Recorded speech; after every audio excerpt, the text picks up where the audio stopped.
Hello मित्रों, दोस्तों, भाइयों, बहनों, बेटियों। दुनिया में दो तरह के लोग हैं, देने वाले और लेने वाले। लेने वाले अच्छा खाते हैं और देने वाले अच्छी तरह सोते हैं। देने वालों में ऊंचे दर्जे के आत्मसम्मान की भावना होती है। उनका नजरिया सकारात्मक होता है। ऐसे लोग समाज की सेवा करते हैं। समाज की सेवा करने वालों से मेरा मतलब राजनीतिक बन बैठे उन घटिया दर्जे के पाखंडी नेताओं से नहीं है जो दूसरों की सेवा करने का नाटक करते हुए खुद अपनी सेवा करते हैं। इंसान होने के नाते लेन देन हम सबको करना पड़ता है, लेकिन ऊंचे दर्जे के आत्मसम्मान वाला स्वस्थ शख्सियत वह होता है जिसे केवल लेने की ही नहीं बल्कि देने की भी आवश्यकता महसूस होती है। एक आदमी अपनी नई कार धो रहा था। देखिए, अभी उसके पड़ोसी ने पूछा, आपने ये कार कब खरीदी? उस आदमी ने जवाब दिया, इसे मेरे भाई ने दिया है। ये तो गिफ्ट में दी मेरे भाई ने। पड़ोसी ने कहा, काश मेरे पास भी ऐसी कार होती। इस पर उस आदमी ने कहा, आपको यह सोचना चाहिए था कि काश मेरा कोई ऐसा भाई होता। पड़ोसी की पत्नी उनकी बातचीत सुन रही थी। उसने बीच में टोक कर कहा, मैं सोचती हूं काश वह भाई मैं होती। यह सोचने का कितना सकारात्मक नजरिया है। ये देखिए, सोचने का सकारात्मक नजरिया। आजकल के नवयुवक बड़े लोगों के व्यवहार और मीडिया से बहुत जल्दी प्रभावित हो जाते हैं। साथियों का दबाव केवल बच्चों और किशोरों पर ही नहीं बल्कि बड़े लोगों पर भी असर डालता है।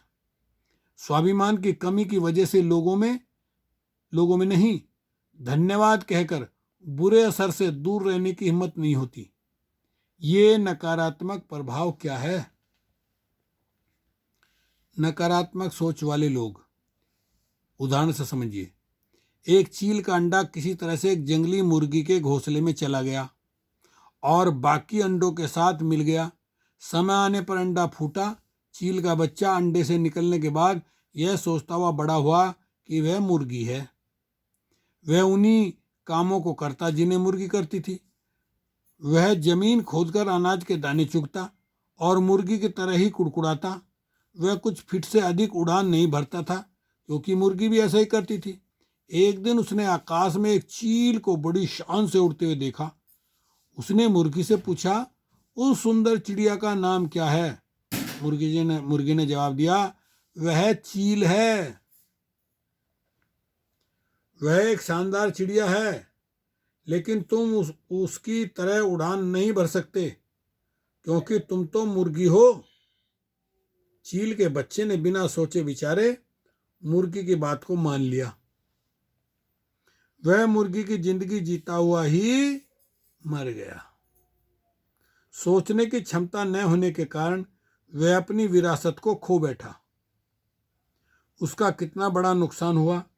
वह जीतने के लिए पैदा हुआ था, पर वह दिमागी रूप से हार के लिए तैयार हुआ था।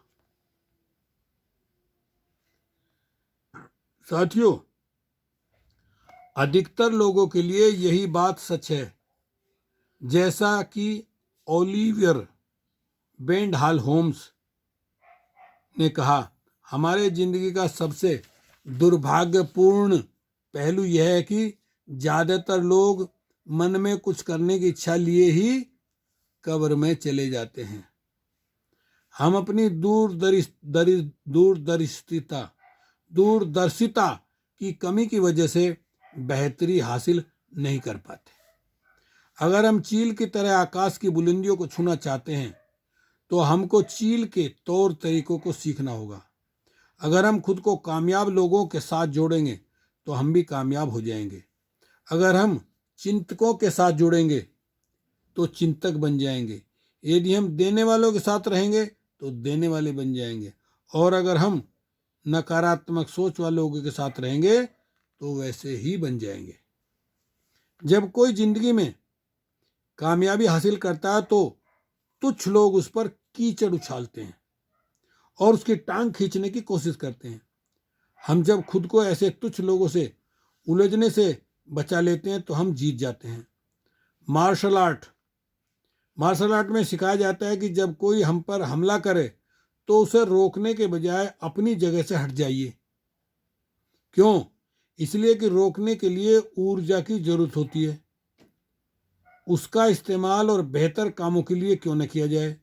तुच्छ लोगों से उलझने के लिए हमको उनके स्तर तक नीचे उतरना पड़ता है और वे यही चाहते हैं, क्योंकि ऐसा करके हम उनमें से एक बन जाते हैं। नकारात्मक लोगों को अपने मकसद में कामयाब मत होने दीजिए। खुद को नीचे मत गिराइए। याद रखिए कि किसी आदमी का चरित्र केवल इस बात से नहीं आंका जाता कि वह कैसी शोहबत में रहता है, बल्कि इस बात से भी आंका जाता है कि वह किन लोगों की संगत नापसंद करता है। धूम्रपान, नशीली दवाएं और अल्कोहल। मेरे शराब न पीने की एक वजह यह है कि मैं जानना चाहती हूं कि मैं कब अच्छा समय बिता रही हूं। एक महिला कह रही है। शराब पीने के बाद आदमी के दिल दिमाग पर कोई रोक टोक नहीं रह जाती और वह मनमानी हरकतें करने लगता है।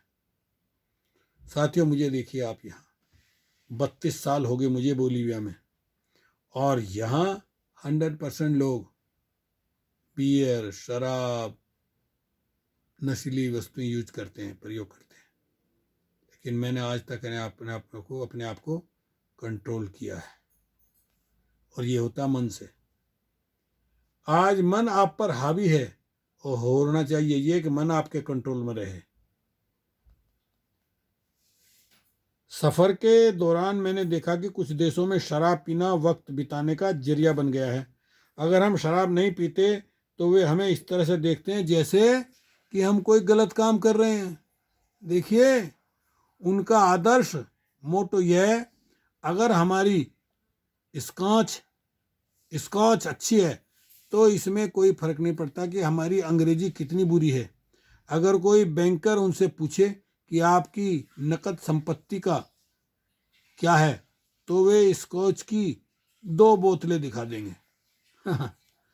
आज के दौर में शराब और सिगरेट पीना शान की बात मानी जाने लगी है। इनकी शुरुआत करते वक्त आदमी सोचता है पहली बार ही तो पी रहा हूं।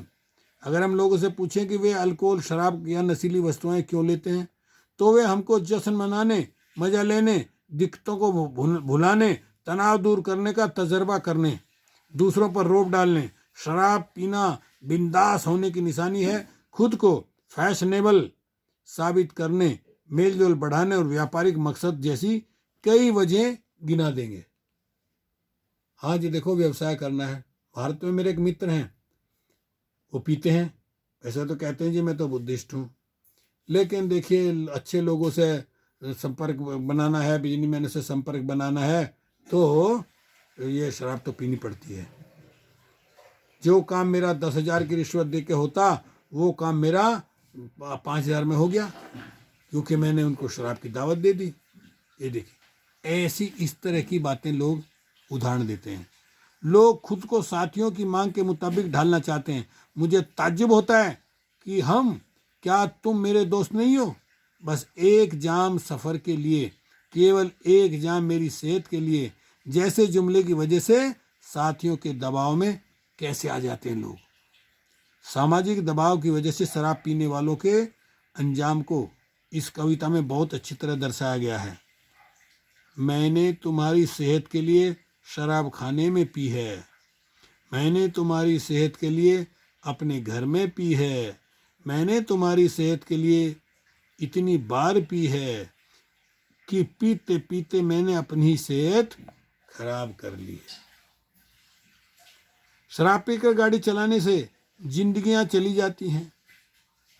जेरो जॉनसन ने अपनी किताब इट्स किलिंग आवर किड्स में लिखा है, प्रश्न नंबर 15 में, अमेरिकन हॉस्पिटल एसोसिएशन की रिपोर्टों का हवाला देते हुए लिखा है कि वहां अस्पतालों में दाखिल होने वाले आधे से अधिक मामले अल्कोहल से जुड़े होते हैं। नेशनल सेफ्टी काउंसिल 1989 के दुर्घटना तथ्य संस्करण एक्सीडेंट फैक्ट एडिशन के मुताबिक अमेरिका में अल्कोहल पीने की वजह से हर 60 सेकंड में एक दुर्घटना हो जाती है। बताइए, देखिए, शराब करे जीवन खराब। मैंने रिकॉर्ड बनाया 32 सालों में यहाँ अपने 3 बच्चों की शादी की, और किसी भी शादी में बोल दिया कोई अपनी जेब से खरीद करके भी नहीं पिएगा। लोग आश्चर्यचकित हो गए कि जी बोलिया में तो बिना बियर बिना शराब के कोई फिएस्ता, कोई फंक्शन, कोई पार्टी सफल होती नहीं है, आपने कैसे किया ये? तो मैंने कहा पहले मैंने अपने मन को कंट्रोल किया, फिर दूसरों को कहा। मैंने उनसे कहा भाई आप अपने भगवान को मानते हैं, यीशु मसीह को? जी हाँ। मैं भी मानता हूँ बुद्ध को। अगर मैं शराब सर्वसा पीता हूँ तो मेरा भगवान मुझे कास्तिकार करेगा, मुझे दंड देगा। क्या आप चाहते हैं मेरा भगवान मुझे दंड दे? नहीं, तो फिर मैं क्यों पीऊँ? आपकी मर्जी है, आपका भगवान वो आपको मना करता नहीं करता, दोष देता नहीं देता, आप जाने, लेकिन मैं तो नहीं पी सकता। आखिर लोगों ने मेरी बात का समर्थन किया। ठीक है, ये बात है। ओके, शुक्रिया, धन्यवाद।